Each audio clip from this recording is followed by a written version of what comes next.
Un saludo muy especial para todas las personas que siguen un nuevo episodio de El 25. Recuerden, este es un video podcast que tiene como objetivo la reconstrucción de la memoria histórica de lo ocurrido luego del 25 de enero de 1999, compartiendo con ustedes experiencias, anécdotas de vida, historias con los personajes invitados e invitadas que tenemos aquí en la serie de El 25. Quien les habla, Luis Restrepo Aristizábal de Luria Comunicaciones, y me acompaña siempre mi gran amigo Danilo Bocanegra. Lo pueden encontrar como Bocanegra Videógrafo y transmitiendo siempre desde la Biblioteca Jesús Duque Restrepo de la Sociedad de Mejoras Públicas de Armenia.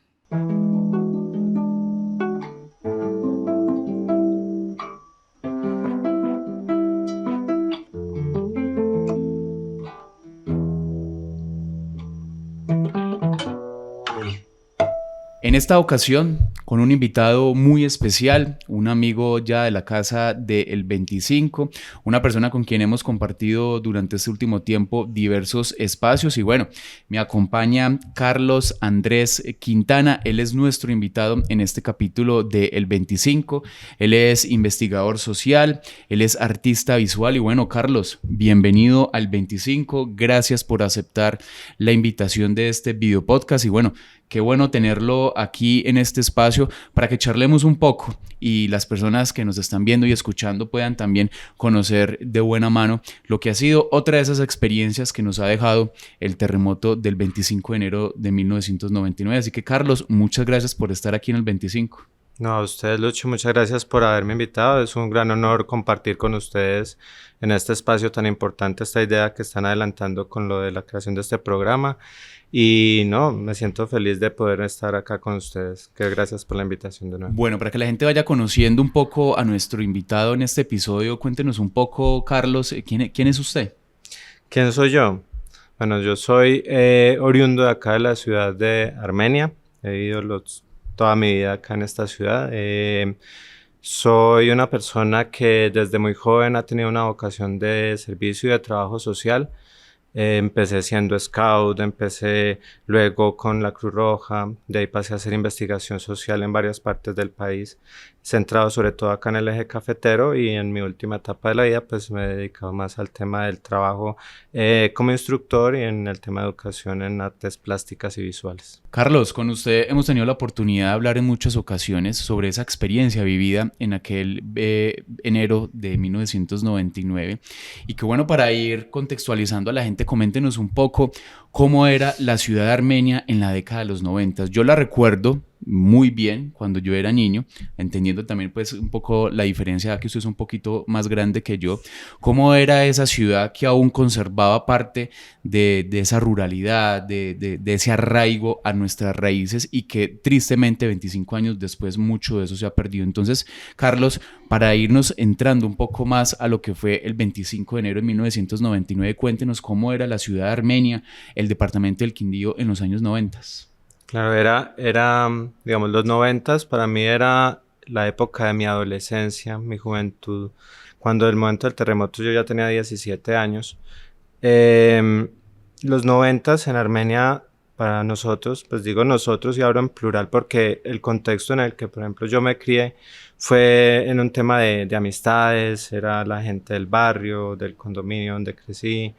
Entonces siempre era como, es difícil incluso años después desligar la experiencia personal de la vivencia de los compañeros y amigos que teníamos en la época. Entonces casi siempre había vuelvo en plural. mucha expectativa por el tema de la llegada del año 2000, ¿no? Sí, tanto que se hablaba en lo tecnológico, en lo social, en lo cultural. Había una preocupación sobre todo el tema de la tecnología, que iban a colapsar los servidores y todo. Pero sí, no, era una preocupación, pero no tanto como en la vida cotidiana de los jóvenes, porque incluso para esa época la tecnología no éramos tan dependientes de la tecnología. Entonces se veía algo todavía un poquito más allá. Por ejemplo, mi madre trabajaba en Telecom y ellos sí tenían como más expectativa frente a eso porque eran los servidores de la empresa y todo el cuento, pero uno de joven todavía éramos muy alejados de esa dependencia tecnológica. Obviamente estaba en el ambiente la preocupación y generaba la tensión de los grandes cambios. No imaginamos que los cambios se iban a dar no por un tema tecnológico, sino por un tema sísmico. Pero Pero entonces el tema era que en los 90s era un momento de experiencia, de leer y vivir el territorio de una forma, desde esa vivencia de encontrar, compartir, recorrer. Andábamos muchísimo. ¿Qué lugares recuerda usted? Parques, avenidas, calles. Sí. Porque yo tengo pues por lo menos tengo la facilidad de recordar cómo eran, por ejemplo, los parques de la ciudad armenia previo al terremoto. ¿Cierto? Sí. ¿Qué recuerda usted de eso? Sí, los parques, casi todos los parques tenían un cuerpito de agua, era muy arborizado también, no como ahora que se han creado plazoletas y plazas básicamente. Era un lugar donde la gente compartía mucho, en la mayoría de parques, con algunas excepciones que ya eran parques un poco marginados por el tema de seguridad, pero venía todavía, se sentía esos lugares comunes de la población donde la gente todavía se reunía, los niños iban a jugar, las ventas ambulantes, sobre todo los helados, que entonces eran puntos de encuentro, sobre todo los fines de semana en los parques de acá. ¿En qué barrio se crió Carlos? Mi niñez fue en el barrio La Clarita y de ahí pasé a ir en el barrio Las Américas, más allá, tirando para el San José. Esa fue el territorio de Un andanzas. barrio muy tradicional de la ciudad armenia, ¿no? Sí, además de que tenía, me han dicho, del occidente de Armenia, y era la zona también donde uno podía ir más bajamos al río, por lo que ahorita es La Patria. Eran las zonas de gaminería, digamos, de chinos para nosotros, era toda la zona occidental. Y la ciudad, más tipo centro, era la forma en donde, los lugares donde nosotros recorríamos más. Y ya lo que eran las zonas rurales, nos íbamos mucho hacia el lado de Calarcá, obviamente de las Peñas, para los lados de Salento, Circasia, hacia los lados del Bosque del Silencio. Todas esas zonas eran como las que siempre recorríamos. ¿En qué colegio estudió Carlos? Como para ir también conociendo un poco, bueno, cómo eran también las instituciones educativas hace más de 30 años. Sí, yo vengo del colegio INEM. En esa época el colegio INEM era uno de los colegios, digamos, más activos en la ciudad de Armenia, junto con el Rufino y el ITI. Además por el tipo de educación que prestaban, que era como enseñanza media diversificada, como se le decía, que era en el que se incluían diferentes enfoques educativos, sobre todo el tema de los talleres, una especialización académica. Entonces eran lugares donde eran muy activos en diferentes áreas y eran colegios que no se quedaban solamente en el trabajo interior, sino que también tenía mucha proyección social. Entonces, siempre tenían trabajo comunitario o tenían trabajo de producción, entonces era muy activo en el tema de relación con la ciudad. Esa era como la época que se nota un poco diferente a lo que era hoy. También un fuerte componente cultural se veía en los 90s, ya no solamente en el INEM, sino en todos los colegios, que era de que la ciudad era muy activa culturalmente, y no necesariamente a través del tema de los proyectos, sino que era una dinámica que se veía incluso de los mismos barrios. Vengo también de tener la oportunidad de haber participado en escuelas de teatro, y en esas épocas el teatro se vivía en todo lado. Tú veías escuelas de teatro desde garaje en un barrio, cada colegio tenía su grupo de teatro, se hacía teatro callejero, habían escuelas de teatro y se compartía muchísimo ese tema cultural. Se veía la ciudad muy culta, no solamente en teatro, sino en la música, en eventos, en los cines, en espectáculos, que con el tiempo se fue perdiendo un poco. En el 25 también queremos ver y mostrarles cómo esas tradiciones se han perdido en muy poco tiempo. Cuando Carlos nos comenta la cantidad de teatros que había en la ciudad de Armenia, de espacios culturales, lo recuerda ver uno mucho en los parques, en las plazoletas, siempre teniendo como esa forma de compartir, ¿cierto?, las raíces de nuestra propia cultura, que tristemente 25 años después ya estos espacios los hemos dejado a un lado, los hemos perdido, los hemos olvidado, hemos mirado atrás esa propia cultura nuestra, y es triste ver cómo esa ciudad de antaño, que tenía tantos espacios, tantos de teatros, que tenía por lo menos el incentivo de que mucha gente se reuniera a hacer ferias, a poner una carpa, ¿cierto? A hacer exposiciones que todavía lo seguimos viendo, pero ya en espacios mucho más reducidos, mucho más escondidos, incluso a lo que puede ser, digamos, un espacio público, ¿cierto? De tantos que se han perdido. Hemos perdido últimamente, y siempre es algo que lo recalcamos, la plazoleta Centenario en la Plaza de Bolívar, ¿cierto? Un lugar que durante muchos años, no es un lugar que tenga muchas décadas, porque eso fue construida más o menos en los años 70, ¿cierto? En ese proceso de remodelación de la ciudad, pero que tenía una tarima, tenía lugar de exposición y que al día de hoy está cerrado porque está prácticamente que se viene al piso. Entonces, esos mismos espacios que tuvimos en antaño los hemos venido perdiendo poco a poco. Entonces, esa es una de las formas también de cómo queremos evidenciar desde el 25 el cambio de la ciudad a través de las experiencias y las vivencias, en este caso como la que nos comenta Carlos. Carlos, bueno, ya entrándonos un poco más al 25 de enero de 1999, o yéndonos un poquito antes como para ir también entrando en calor, 1998, ¿cuál era la concepción que usted tenía de la vida, terminando ya colegio? ¿Qué se venía para ese nuevo año 1999 a portas de esa gran conmemoración que se vivió en nuestro mundo con la entrada del año 2000? Sí, no, pues el 98 era una época para nosotros bueno, yo estaba en grado décimo, estábamos realizando un trabajo como vigías de salud. Entonces teníamos la oportunidad de realizar actividades en el tema de atención primaria en salud, de prevención de enfermedades infectocontagiosas, el tema de atención y prevención de desastres. Y trabajábamos junto con bomberos, actividades de capacitación y de apoyo a las comunidades en barrios subnormales de la ciudad.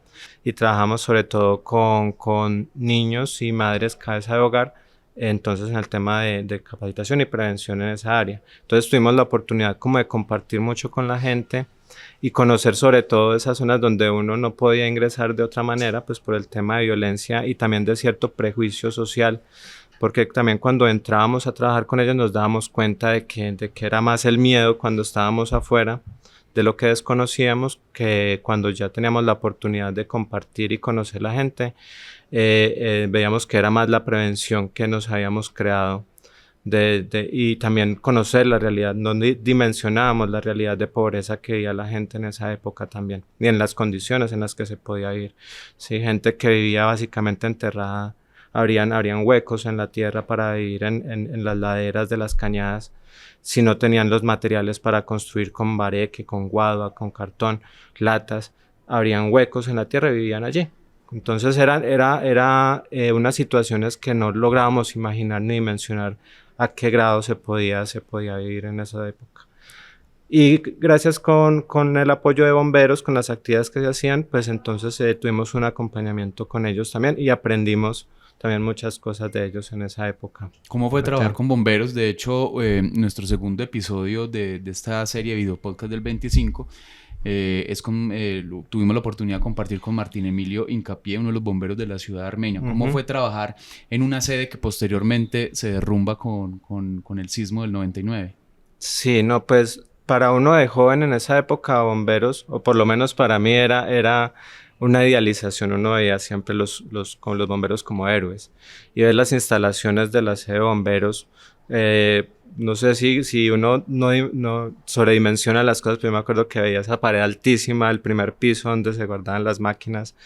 Cuando las primeras veces que nosotros íbamos y pudimos conocer el edificio por dentro, compartir con ellos, era totalmente emocionante vivir la vida como si fuera una aventura, lo veía uno. Sí, como ser bombero era estar en la actividad en pro de estar siempre atento a la emergencia, activo, deslizarse por el tubo. Era como dentro de cierta inocencia que uno tenía en la época, como divertido.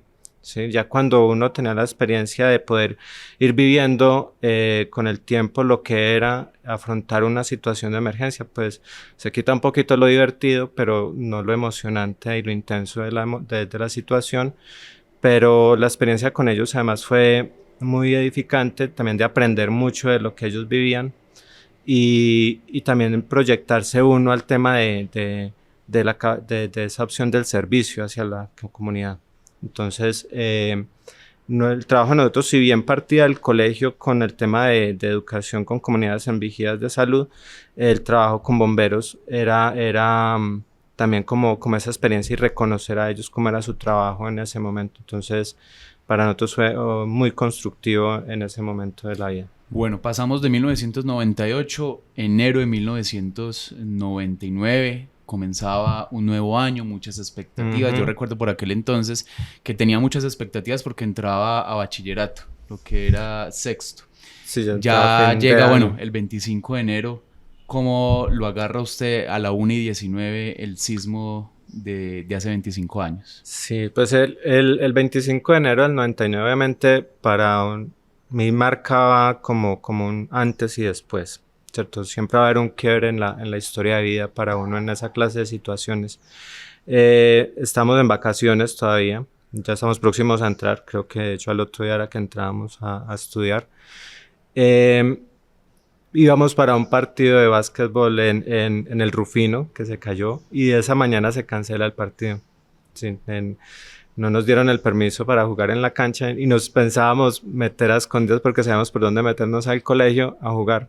Ya nosotros nos íbamos a ver como a las 2, 3 de la tarde para irnos allá a jugar. Siempre jugamos básquet ahí.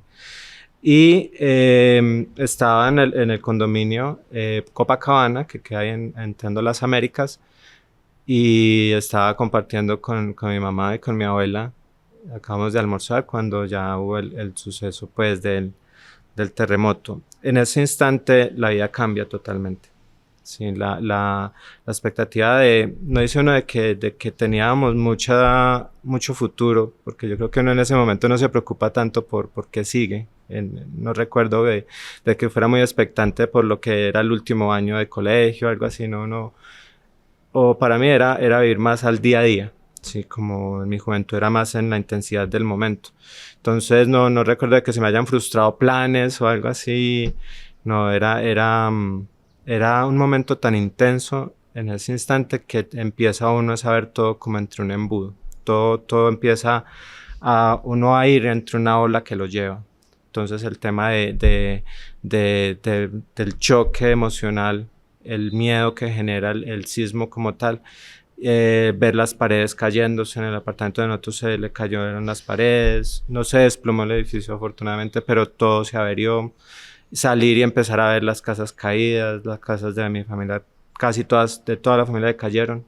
Pero entonces era como estar de un momento de quietud y de tranquilidad en la casa y de un parpadeo ver que todo es como si hubiera caído un meteorito. Entonces es como todo cambió en ese instante y uno simplemente uno no logra asimilar tanta información, tanta emoción, que ni siquiera el miedo ni siquiera está allí. Uno está como totalmente estupefacto de lo que ve y eso se va marcando durante días.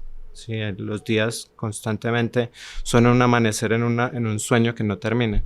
Y así durante, yo creo que años. Y ya después obviamente va viviendo en otras cosas y el sueño nunca terminó. O sea, la pesadilla no terminó. El terremoto nunca se acabó. Sí, 25 años después, todavía seguimos viendo las secuelas del terremoto.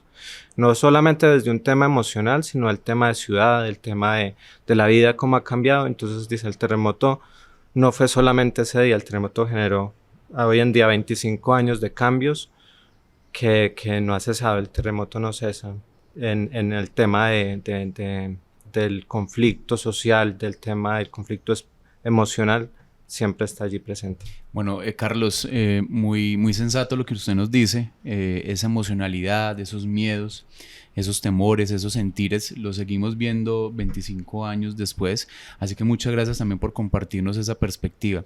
Ocurrido el sismo del 25 de enero del 99, tenía usted 16 años, nos comentaba. ¿Qué sigue? ¿Qué empieza usted a hacer en ese ánimo también de servirle a la comunidad? ¿Cuál es su rol también dentro de la tragedia ocurrida ya el terremoto? Sí, pues en ese momento como tal, bueno, lo primero que empezamos a hacer fue el recorrido por las casas de la familia, ¿cierto? En ese momento todo lo hacíamos a pie, porque pues no hay transporte, las vías habían colapsado la gente se abocó a las calles. Recuerdo mucho la intensidad del momento de uno andar y ver a todo el mundo con la mirada perdida de un lado para otro, ver el espanto y la tragedia de mucha gente sí, corriendo pues como buscando sus seres queridos o intentando movilizarse allá. Entonces eran sobre todo las motos pasando por encima de todo el mundo, pues así, todo el mundo en un estado de locura. Hicimos el recorrido pues por las casas de mis familiares. Afortunadamente de mi familia, y pues digo muy afortunadamente, ninguno salió herido, pero todas las casas se cayeron, pero nadie salió herido. Entonces, cuando ya vimos que todo el mundo estaba bien, estábamos en la calle, pero bien, que era lo más importante, las cosas materiales dejaron de importar totalmente, nadie se preocupaba por nada material. Ya tienes un familiar que estás buscando, está vivo, ya acaba de solucionar gran parte de la preocupación. De ahí, algo que me generó mucho impacto, obviamente, fue ver bomberos caídos. Entonces, una cosa que me quedó en la cabeza fue que cuando el momento del terremoto, del sismo, la tierra ruge. Antes del movimiento, mi madre que estaba al lado mío me dice, va a temblar, todo yo pasa por segundos. Entonces se quedó uno como expectante esperando el movimiento y sonó como una bomba, sonó boom. Siempre he pensado que el sonido de ese boom era la caída de bomberos, porque bomberos se desplomó y como era una mole de 3 pisos con unas placas gigantes entre piso y piso, me imagino que el sonido que produjo cuando se desplomó. Entonces siempre pensé en eso. ¿Será que ese sonido? Porque fue un sonido único. Pues me imagino que muchas cosas, ¿no? Se desmoronaron muchos edificios, pero siempre me quedó esa duda. ¿Sería que ese sonido fue el sonido de la caída de bomberos? Como una bomba. Cuando llegamos a la esquina del bosque, ver bomberos caídos fue totalmente un impacto impresionante porque además de eso era haber dejado, digamos, lisiada la reacción de socorro de gran parte de la ciudad. Caerse bomberos, saber que las máquinas estaban destruidas, de que los bomberos ya habían muerto, pensamos que habían muerto todos, sé que murieron 6, 7 hombres, no me acuerdo, pero ya no había entonces quien reaccionar en ese momento. Después empezamos a enterarnos, no había reacción de la policía, también se había caído. Cruz Roja en ese momento también estaba de manos cruzadas. Toda la fuerza de reacción que conocíamos en esa época, como trabajamos el tema de atención de desastres, sabíamos que no había nadie que fuera a reaccionar. La reacción fue de la gente, ¿sí? Lo que pudieran hacer. En ese momento entonces fue que junto con un compañero que se llamaba Juan Carlos, hicimos un recorrido por parte de la ciudad y él tenía unos familiares en el Parque Uribe. Nos fuimos para el Parque Uribe y en el Parque Uribe pues obviamente fue uno de los barrios también que colapsaron sus vías de acceso. Para ingresar había que pasar por encima de los escombros y ahí estuvimos 4 días ayudando a sacar muertos en el Parque Uribe junto con el compañero. Uno de los lugares históricos de Armenia, no solo por la cantidad de años que tiene, ¿cierto? Como barrio, como parque, como sector tan característico de la ciudad de Armenia, sino también por todo el nivel del desastre que tuvo el Parque Uribe. ¿Qué recuerda usted de esa experiencia de llegar a ese punto, verlo como quedó y también ayudar a rescatar personas? Sí, ese momento o sea, son tantos recuerdos que hay veces como que hasta los mismos recuerdos colapsan como tal. Eran muy intensas las situaciones. El Parque Uribe generaba un choque visual desde el momento que llegaba porque uno no podía ver de una cuadra a otra por las montañas de escombros. Entonces, y la tragedia de la gente, todo el mundo dormía en el parque, niños, las personas que sobrevivieron, pero todo el mundo en una tristeza y en un dolor que era marcado por el silencio. La gente guardaba mucho silencio, lloraba en silencio, se quejaban, no, era un ambiente de poco conversar, de poco compartir, todo el mundo estaba ensimismado, ¿sí? Y además de que el parque todo era rodeado de casas colapsadas, entonces generaba un ambiente totalmente de devastación, de tristeza. Y los muertos que sacábamos los poníamos en la entrada del parque y la gente los tapaba y los rodeaba de velitas y cosas así. Entonces la escena era muy, muy devastadora. No recuerdo haber sentido en sí el pesar por los muertos, lo reconozco, porque uno no pensaba en el muerto, sino cuando lo recibía los familiares. Ahí era lo más traumático. Lo traumático no era encontrar un cadáver, el traumático era cuando el cadáver era encontrado por su familia. Ahí sí sentía uno el dolor, porque uno no lo dimensiona, uno no lo ve. ¿Sí? O sea, eran tantos y era todo como tan rápido que no le daba tiempo a uno de pensar en propiamente el cuerpo que estábamos sacando. Pero sí me acuerdo de sentir cuando me quebraba, era cuando la familia encontraba el muerto. Entonces ahí ya cambiaba la situación. Y la otra situación que marcó mucho en el Uribe, en el Parque Uribe, era porque nosotros trabajábamos, fueron 4 días de trabajo, 4 días sin dormir.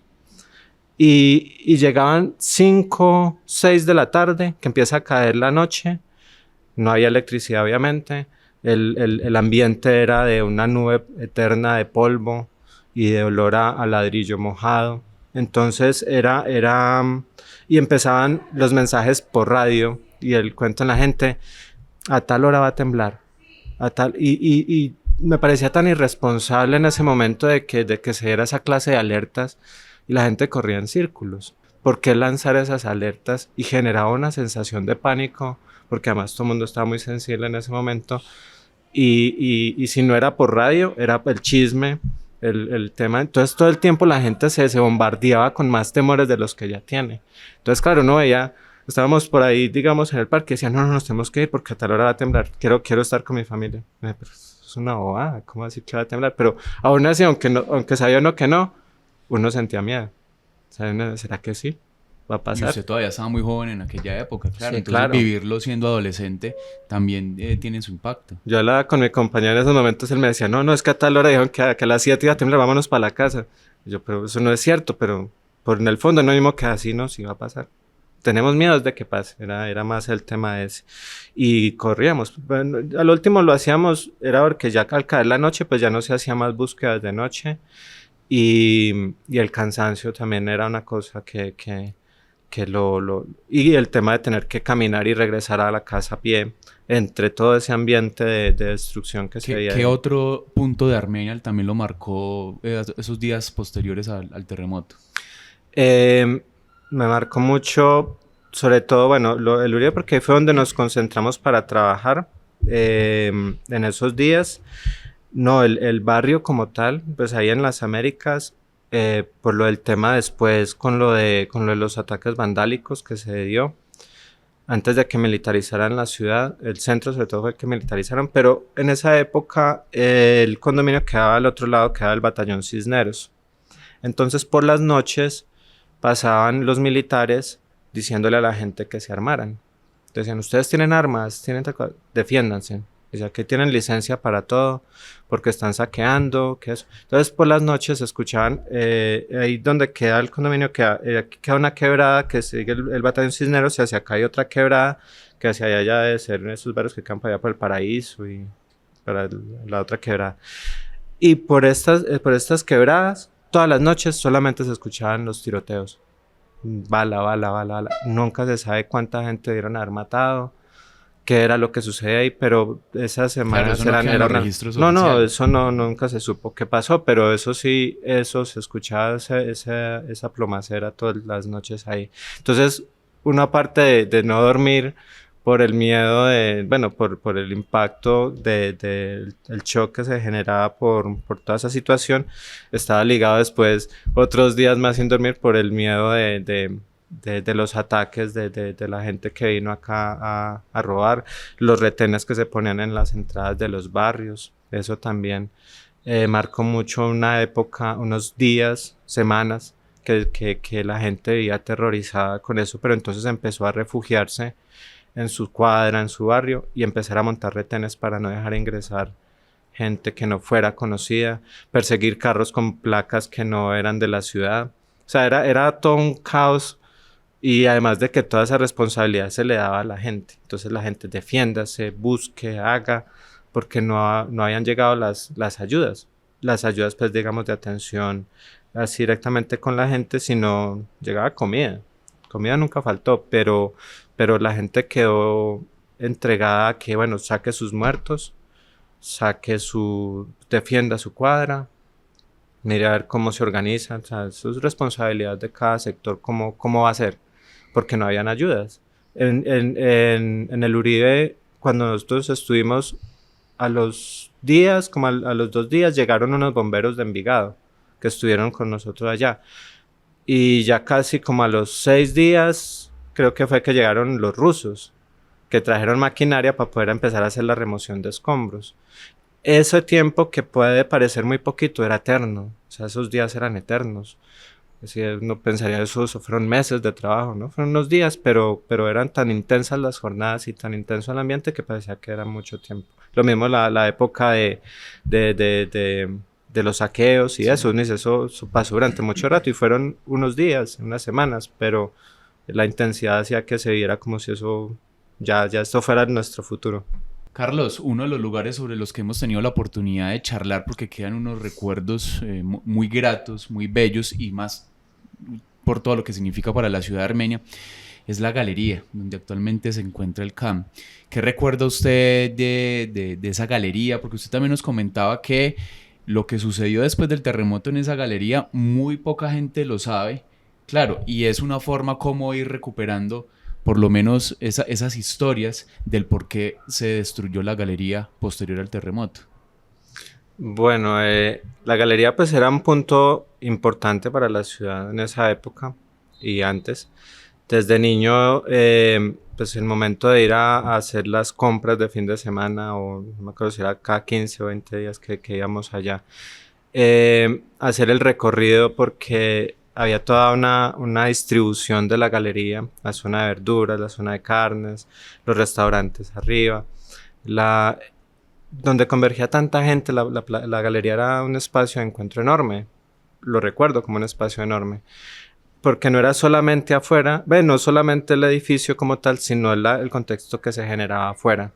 Sí, el encuentro y llegar uno, yo detestaba ir a la galería, la odiaba porque era un lugar demasiado congestionado y yo era el que cargaba el mercado. Entonces, el parche de que le digan a uno, vamos a la galería, no, era el peor No plan cargar el el peor plan de un domingo o un sábado para ir a la galería, no era nada agradable, pero recordarlo hacia atrás era un punto que se veía que la ciudad convergía mucho en ese lugar. El terremoto, cuando se averió la galería, la cerraron y la fueron a demoler. Nosotros fuimos a ver demoler la galería. Pero venga, Carlos, antes de que hablemos de esa demolición, sí. ¿Qué sufrió la galería en su infraestructura en el terremoto? La verdad no sabría decirte porque decían que se había averiado mucho, la cerraron, pero ella quedó en pie totalmente. Yo no recuerdo haber visto caída la galería. Mucha gente decía que no tenían por qué demolerla, que por qué no la restauraban, pues por qué no la arreglaban. No sé realmente cuál fue la falla estructural que tuvo. Pues, pues ya las autoridades en ese momento fueron los que definieron de que la necesidad de demolerla, pero el grito popular era que no la tumbaran. Nadie quería que tumbaran la galería, ¿sí? La querían conservar. Igual se tomó la determinación de demolerla y bueno, pues ahí ya no hubo voz popular que lo pudiera detener. Entonces hasta ahí llegó la historia de la galería, pues en ese momento. Siempre quedó como una suposición que era lo que les comentaba, que siempre me quedó la duda si es una verdad o no, y era que en el momento en que fueron el día en que demolieron la galería, estábamos como a una cuadra de la zona donde lo habían acordonado y mucha gente comentaba era de los camiones del ejército entrando la noche anterior gente adentro de la galería. Entonces la gente decía de que habían demolido la galería con gente adentro, que eran indigentes que traían de Pereira, que era gente que mejor dicho habían aprovechado esa situación para legalizar muertos. O sea, de eso se comentaba Sí. ocurrida la demolición. Yo no fui Desde ese testigo de momento. eso, o sea, yo no puedo hablar Pero de era lo que que se yo los comentaba. vi, pero mientras estaba ahí toda la gente decía así, ayer entraron 2 camiones del ejército y vieron cuando bajaron la gente, que decían qué pesar, la gente está ahí, tal. Si es verdad o no, es muy difícil comprobarlo, pero ya como sospecha y como voz de corrillo ahí, también es válido, digamos, abordar la duda de la situación, pudo haber sido o no real, de que eso haya sucedido. Pero en ese momento era algo que mucha gente tenía claro y decían que sí había pasado. Bueno, tremenda esa situación porque como usted dice, ser real o no real igual hace parte también de todas esas historias. Yo recuerdo también una que nunca supimos si fue real, siempre se habló después del 25 de enero de gente que quedó atrapada en el ascensor de la gobernación y que dicen que murieron. Nunca se evidenció, pero hace parte también de como de todas esas leyendas urbanas, ¿cierto? Sí. De tantas que surgieron posterior al terremoto. Sí, la gente construía muchas historias, también digamos, puede que una historia como un teléfono roto que pasa de un algo que haya lado a sucedido, otro pero claro, en esa, y se va transformando sí. en el... No niega de la posibilidad de que así haya sido, pero eran demasiadas historias que se estaban construyendo allí, historias muy intensas y que pues obviamente al momento de ser transmitidas pues varía su narración, su forma pues de qué tan real pueda llegar a ser. Muchas de ellas sí fueron reales, ¿sí? Entonces el hecho de que la historia cambie como sea narrada puede que el hecho sí haya sucedido, no específicamente como lo estén narrando, pero muchas cosas así pasaron. Nos fuimos testigos de muchas historias de las cuales se podrían escribir infinidad de libros, creo yo, si se pudieran rescatar tantas. Y recuerdo, por ejemplo, ya como por rescatar una que me pareció pues muy cercana, porque era un vecino que vivía con nosotros ahí. Él sobrevive del terremoto ahí en el condominio, ayuda a su familia, se va para el barrio Corbones, allá le coge la réplica, ayuda a sacar a la familia de allá, también sobrevive a la réplica, e intentando sacar una niña, ya había salvado sus 2 casas de familiares y regresándose se pone a ayudar a sacar una niña en unos escombros que hay ahí llegando al barrio San José y saca a la niña y cuando logra sacar a la niña se desploma una pared y lo mata. Entonces decimos, ¿cuál ha sido el camino que él estaba haciendo? Entonces ayudó a un montón de gente y buscó la muerte, y murió solamente él. Sí, no murió. Y ayudó a mucha gente en ese momento. Él por donde iba andando iba ayudando a gente. Y fue hasta allá y ya de regreso muere. Entonces era como en qué momento la vida en esos instantes está pendiendo de un hilo, pero es ese hilo en el que todavía estamos haciendo un montón de cosas a puertas de morir. Sí. Carlos, nos comparte usted al 25 una cartilla muy especial publicada en 1991, ya hace unos cuantos añitos. Una cartilla llamada Mi amiga la Tierra, preparémonos para el próximo terremoto. Cuide esta cartilla, puede salvarle la vida. ¿Qué nos puede comentar usted sobre esta cartilla que podríamos decir, o para mucha gente podría tener un nombre muy amarillista, muy de impacto, pero es la evidencia, ¿cierto?, de conocer también la tierra que nosotros habitamos? ¿Qué trabajo hacían ustedes con esta cartilla? Bueno, en los 90s en los colegios se hacía un trabajo muy, digamos, de concientización. A comparación de lo que es ahora. De lo que es hoy en día, porque pasamos... Que nada de esto se ve aplicado en las instituciones educativas. Digamos, en esa época se temía, no se tenía tanto miedo de hablar de los riesgos de la zona, sino no se buscaba ocultar tanto los posibles escenarios en los que nos podíamos ver enfrentados, sino que al contrario, como estábamos en una situación de riesgo, la idea era realizar capacitaciones y empoderar a la gente frente a qué medidas tomar, tanto de prevención como de atención en el momento en que un hecho ocurriera.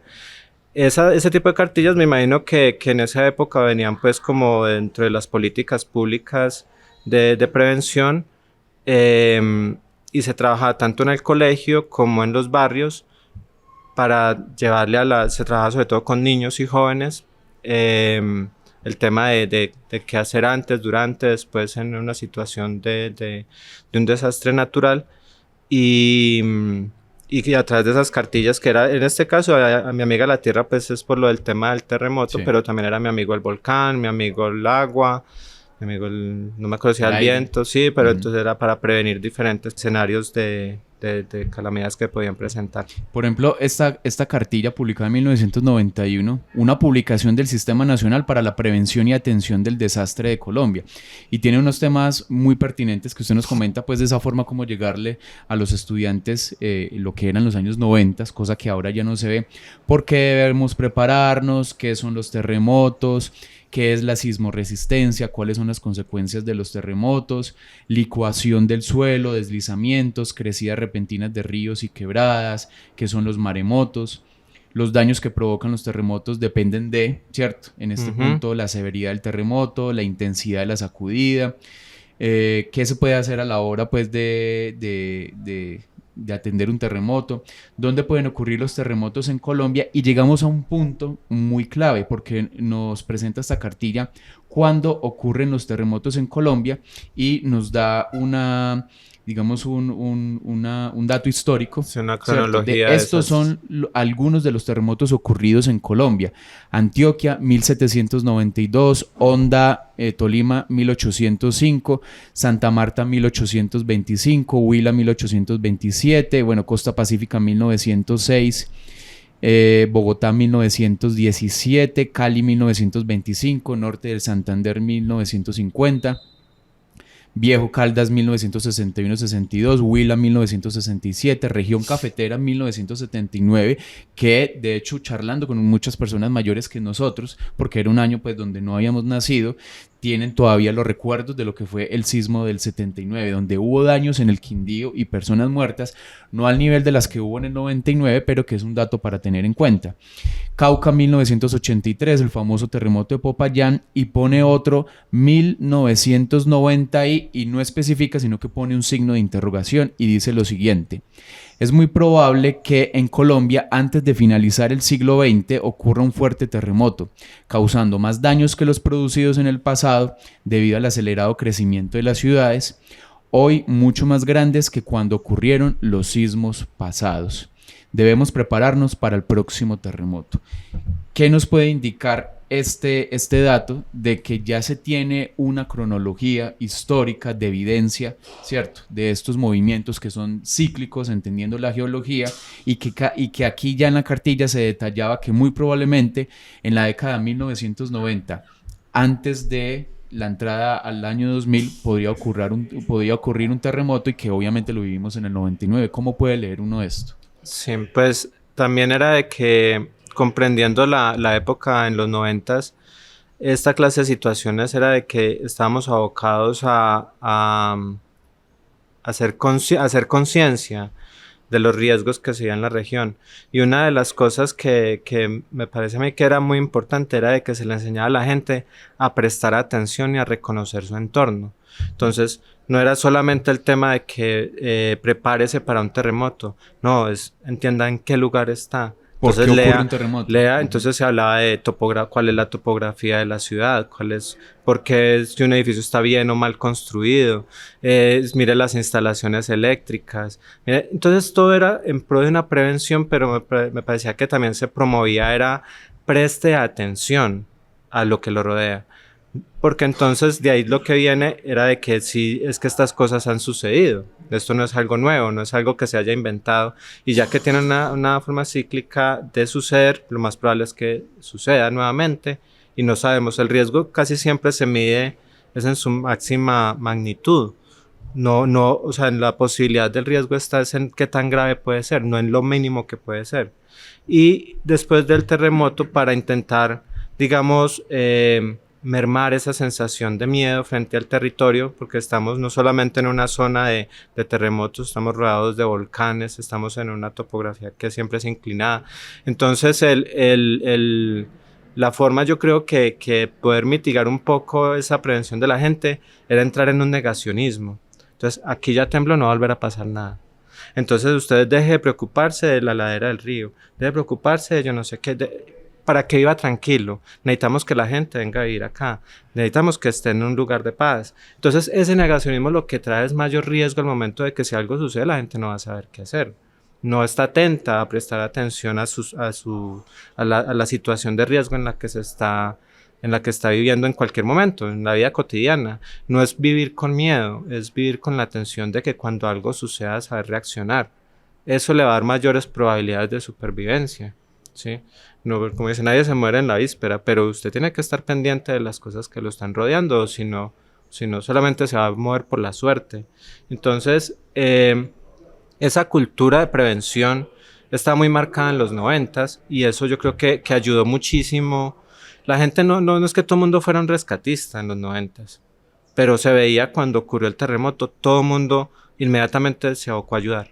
Todo el mundo se tiró a las calles a hacer algo, ¿sí?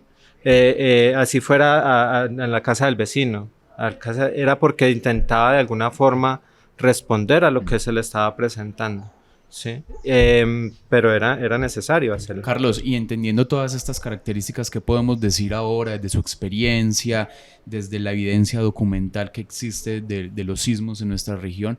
¿Cómo estamos preparados al día de hoy con respecto a, bueno, podemos atender una tragedia de esta magnitud como la que vivimos hace 25 años? ¿Cómo está la planificación de la ciudad de Armenia, el departamento del Quindío? Bueno, pues ahí la expectativa frente a eso genera muchas dudas, ¿sí? Después del terremoto se viene un boom de la construcción, de la reconstrucción, y a partir de eso también entraron, digamos, muchas dinámicas mafiosas con el tema de las constructoras, con el cartel del cemento proveniente del norte del valle, promover construcciones de muchísimos pisos cuando decíamos que no íbamos a construir más de 3 pisos en esta ciudad, porque entonces... Caso específico, por ejemplo, en el Parque Uribe, ¿no? Que se decía después del terremoto que no podía haber edificaciones de más de 3 pisos de altura y vemos edificios de máximo 15 pisos de altura en esta zona de la ciudad. La Avenida Centenario, todas esas zonas son de edificios extremadamente altos. La otra es que tenemos un montón de la población, la forma en cómo ha crecido demográficamente, son gente foránea, gente que proviene también de otros lugares y no tienen, digamos, la idea o la comprensión de la ciudad.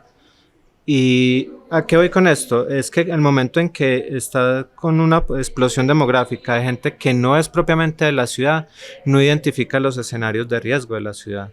Y en el momento en que algo suceda, tampoco va a saber moverse en la ciudad. Va a estar dependiendo de la reacción de los cuerpos de socorro. Los cuerpos de socorro, a mi parecer, juzgando por mi experiencia, digamos, de la época post-terremoto que tuvimos más trabajo, sobre todo en el tema de Cruz Roja, el tema de comunidad y todo eso, a mí me parece que ha disminuido mucho el trabajo de la relación entre los organismos de socorro y las comunidades. Se capacita menos, se tiene menos interacción con ellos y a mí me parece que eso genera escenarios que aumenta más el riesgo porque no estamos dándole herramientas a la gente para poder afrontar esa situación. Y si la ciudad no se construyó en el tema de prevención con todas las medidas extremas correspondientes para el tipo de lugar que estamos habitando, lo más probable es que suceda, si sucede un terremoto que tal vez pueda ser más fuerte que el del 99, porque el del 99 realmente no fue un terremoto fuerte. 6.2 en la escala Richter no es un terremoto fuerte. La cercanía de la falla en Córdoba y tal vez el tema de las construcciones, la situación de las construcciones generó muchísimos daños, pero no es un terremoto fuerte. Cuando sintamos acá un terremoto fuerte, no podemos dimensionar la cantidad de daños que se pueden generar con el tipo de construcciones que tenemos hoy en día. ¿Cuál va a ser la reacción? Un cuerpo de bomberos que está diezmado a comparación del cuerpo de bomberos que teníamos en los 90s, incluso en máquinas, ¿sí? Las máquinas que tiene el cuerpo de bomberos hoy en día es como la mitad de las que tenían en el 90. Entonces, no sabemos realmente, no podemos saber cómo vaya a suceder. Siempre esperamos de que no vaya a ser nada malo. Pero como te decía, el riesgo casi siempre lo mío no es qué tan malo puede ser y podría ser muy malo en esta región. No estamos preparados para un terremoto fuerte. Creería que no. Y bueno, como nos dice Carlos, y es la evidencia que nosotros mismos podemos ver de nuestra experiencia, de las características de la tierra que nosotros habitamos, realmente estaremos preparados para atender la magnitud de una tragedia similar a la de hace 25 años o algo peor, ¿cierto? Entendiendo todos estos ciclos de los movimientos telúricos de nuestra región. Bueno, Carlos, muchas gracias por compartirnos su experiencia, ¿cierto? Realmente nos permite ver otra perspectiva de lo que es la ciudad de Armenia, de cómo atender una tragedia de esta magnitud, de cómo o de la importancia del por qué conocer las formas y cómo está conformada nuestra tierra para entender, bueno, cómo llegar a atender, ¿cierto? La situación en medio de una tragedia. Carlos, Taller de Artes Populares, coméntenos un poco cómo también transforma usted esa forma de atender las necesidades de la comunidad o estar como la comunidad a algo ya enmarcado en el Taller de Artes Populares. Bueno, el Taller Popular de Artes. Taller Popular de Artes. El Taller Popular de Artes es una iniciativa que hice con un compañero de la universidad, cuando estudiamos la licenciatura en Artes Visuales, y partía era de como de romper un poco el modelo de la forma de realizar trabajos de capacitación para intentar como generar una pedagogía y un modelo que sea un poco más interactivo y que llegara más con herramientas más accesibles a la gente. La idea partió de un trabajo que se inició en el barrio Naceros de la ciudad de Pereira y empezamos a trabajar la técnica de la serigrafía, pero con materiales que la gente pudiera acceder a ellos. Trabajamos con población en riesgo, era población vulnerable, sobre todo por el tema de grupos armados y obviamente la marginalidad económica. Y era una forma de sacar a los chinos del barrio para que a través de que la exploración de ciertas técnicas pudieran encontrar como otros sentidos, explorar otros sentidos de vida. Pero entonces, como las técnicas requieren materiales muy costosos, entonces empezamos a generar como alternativas. Entonces, para que ellos no se cerraran de que no tengo dinero para poder hacer esto, entonces decimos, no, esto se puede hacer de otra forma. Que no tengo tal máquina, aprenda a construirla de esta forma. Y de allí partió, entonces dijimos, creemos un taller que sea ojalá itinerante, no buscamos un espacio físico. Acá en la ciudad de Armenia por 2 años estuvimos en un espacio físico, pero la esencia era de que fuera itinerante. Queremos es estar trabajando con la gente y entonces partía de ahí, decíamos que su carácter popular lo daba era de que las artes partieran del poder popular, de que la misma gente encontrara a través del arte la posibilidad de poder hacer pues como sus proyectos o sus expresiones artísticas sin limitarse o romper un poco con cierto elitismo que había incluso en la producción. Entonces dijimos, no vamos a hacer un club, no vamos a hacer un punto cerrado donde solamente convergen unos artistas para darnos palmaditas en la espalda. No, vamos a que la gente aprenda a adueñarse de su espacio, aprenda a adueñarse de su barrio, aprenda a producir las cosas que quiera de por sí. Entonces esa era como, y ha sido hasta ahora como la motivación del taller hasta ahora, y explorar siempre cosas nuevas. Es muy basado en artes desde el laboratorio. Entonces, bueno, ese es el Taller Popular de Artes, esta vez sí lo dijimos bien. Bueno, Carlos, muchas gracias por participar del 25 de esta serie de videopodcast que estamos realizando aquí desde la Biblioteca Jesús Duque Restrepo de la Sociedad de Mejoras Públicas. Carlos Andrés Quintana, investigador social y artista visual de la ciudad de Armenia, gracias por compartirnos sus experiencias. Y bueno, quienes habla Luis Restrepo Aristizábal de Luria Comunicaciones. Agradecimientos especiales también a nuestro amigo Danilo Bocanegra, lo pueden encontrar como Bocanegra Videógrafo. Y agradeciendo también a todas las personas que hacen posible la realización y producción de este seriado de El 25, a Juan Pablo Orozco, a Diego Zambrano, a Felipe Vargas y a nuestro amigo Arlex Parra. Recuerden que pueden encontrar nuestros episodios en plataformas de Spotify y YouTube. Denle me gusta, compártanlos con las personas que ustedes consideran que les puede gustar e interesar este tema del 25. Recuerden también que nos pueden seguir en nuestras plataformas de Instagram y de Facebook, dándole me gusta, compartiendo nuestro contenido. Y bueno, si quieren participar, si quieren ser parte de este seriado del 25, no olviden escribirnos a nuestro correo electrónico. Esto ha sido todo por hoy, aquí en el 25.